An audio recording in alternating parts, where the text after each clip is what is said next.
আসসালামু আলাইকুম এভরিওয়ান, সবাই কেমন আছেন? আশা করি আল্লাহর অশেষ রহমতে সবাই ভালো আছেন। সবাইকে নিপু লাইফস্টাইলে স্বাগতম। সবাইকে শুভ দুপুর। আজকে রান্নাবান্নার আয়োজনে কি থাকছে বলেন তো? যেহেতু আজকে ফ্রাইডে, সাদা পোলাও আর হচ্ছে শাহি কোরমা রেসিপি হাঁসের ডিমের। আজকে আরও রান্না করব হচ্ছে চিকেন।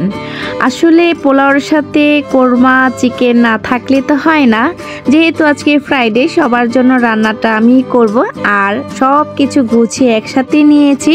কারণ হচ্ছে দুই চুলাতে রান্না করলে এত তাড়াতাড়ি রান্নাটা হয়ে যায়। যেহেতু ফ্রাইডে অনেক কাজকর্মই থাকে। এই যে আমি কিন্তু অলরেডি রান্নাটা চড়িয়ে দিয়েছি। এখানে হচ্ছে হাঁসের ডিম আর হচ্ছে মানহার জন্য দেশি মুরগির ডিমটা দেওয়া হয়েছে। এখানে হালকা করে আমি ভেজে নেব।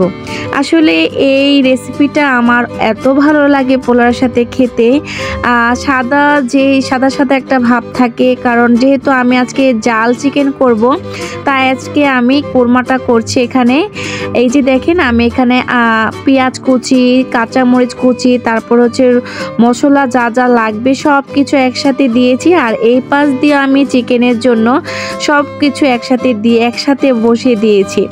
আমি আজকে দুই হাতে রান্না করছি, দেখেন তো। কারণ হচ্ছে দুই হাতে রান্না করলে, দুই চুলায় রান্না করলে একদম অল্প সময়ে রান্না বান্না কমপ্লিট হয়ে যায়। একসাথে এখানে ডিমের কোরমা আর হচ্ছে চিকেনটা একসাথে বসিয়ে দিয়েছি, একসাথে হয়ে যাবে। আর হচ্ছে এগুলা রান্নার পরে আমি প্লেন পোলাওটা বসিয়ে দেব। আর এই যে আমি কোরমার জন্য কিন্তু এখানে আদা রসুনের পেস্ট দিয়েছি, একসাথে কিন্তু বেটে নিয়েছি। আমি ব্লেন্ড করে নিই সব সময় রান্নার জন্য, কারণ আলাদা আলাদা করে আমি কেন জানি আমার ভালো লাগে না। আমি সব সময় পরিমাপ করে একসাথে দিয়ে দিই। আর এখানে দিয়েছি ধনিয়া গুঁড়া, কাজু বাদাম, পেস্তা বাদাম, কিশমিশ একসাথে আমি ব্লেন্ড করে এখানে দিয়ে দিচ্ছি।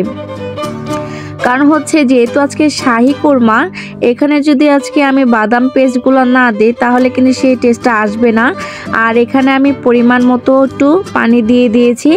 আর এখানে আরও একটা জিনিস যাবে, সেটা হচ্ছে গুঁড়ো দুধ। আমি এখানে ড্যানোর 1 প্যাকেট গুঁড়ো দুধ দেব, কারণ এই দুধটার কারণে কিন্তু কোরমা রেসিপিটার টেস্ট একদম অন্যরকম হয়ে যাবে। এই যে দেখেন, আমি কিন্তু 1 প্যাকেট গুঁড়ো দুধ এখানে দিয়ে দিয়েছি। ডেনো, ডিপ্লোমা এই দুইটা দুধের যে একটা স্মেল আর হচ্ছে টেস্ট অনেক দারুণ আসে। তাই এই দুইটা দুধই আপনি দেওয়ার চেষ্টা করবেন, হয় ডেনো না হয় ডিপ্লোমা। এই যে এখন এটা আমি ভালোভাবে একটু কষিয়ে নেব।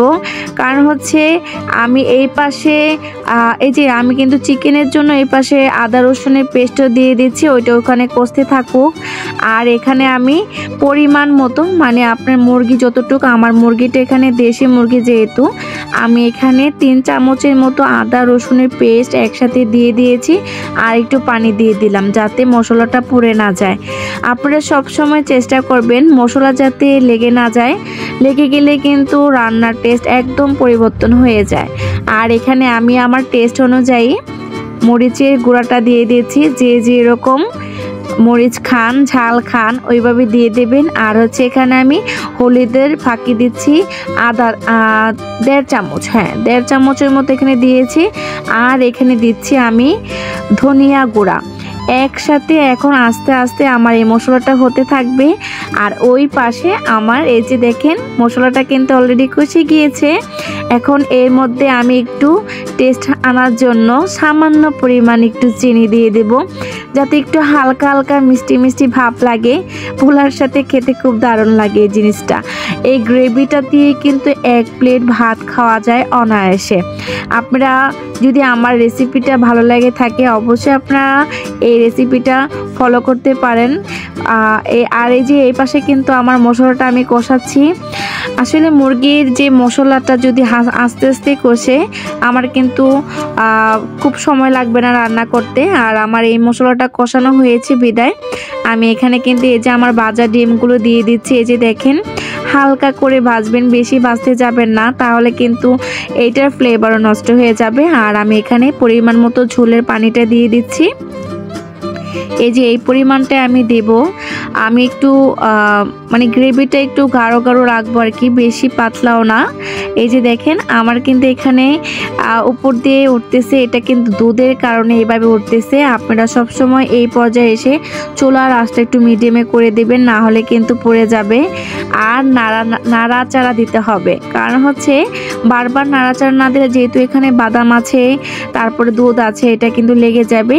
এই যে নামানোর আগ দিয়ে আমি একটু গরম মশলার গুঁড়া ছিটিয়ে দিলাম, এটার ফ্লেভারটা দারুণ আসে। আর যার যার বাসায় ঘি আছে অবশ্যই একটু ঘি দিয়ে দিবেন। আমার বাসায় আজকে ঘি ছিল না, তাই কিন্তু আমি এখানে ঘি দিতে পারিনি। এই যে আমার শাহি ডিমের কোরমা রেসিপিটা তৈরি হয়ে গিয়েছে। এই যে দেখুন কেমন হয়েছে বলুন তো। আর আমি কিন্তু আরেকটা রান্না এখনও শেষ করতে পারিনি, কারণ আমি আস্তে আস্তে মশলাটা কষিয়েছি। এই সাইড দিয়ে কিন্তু আমার কোরমা রেসিপি রেডি। এখন চিকেনটা কিন্তু দিয়ে দিব। আমার মশলাটা আমি 3 বার কষিয়েছি এখানে, আর আমার মশলা কষানোর কোনো প্রয়োজন নেই। জাস্ট এখানে আমি এই যে মুরগির মাংসটা দিয়ে দিয়েছি। এখন এর থেকে একটু পানি উঠবে, ওইটা দিয়ে সিদ্ধ হতে থাকবে।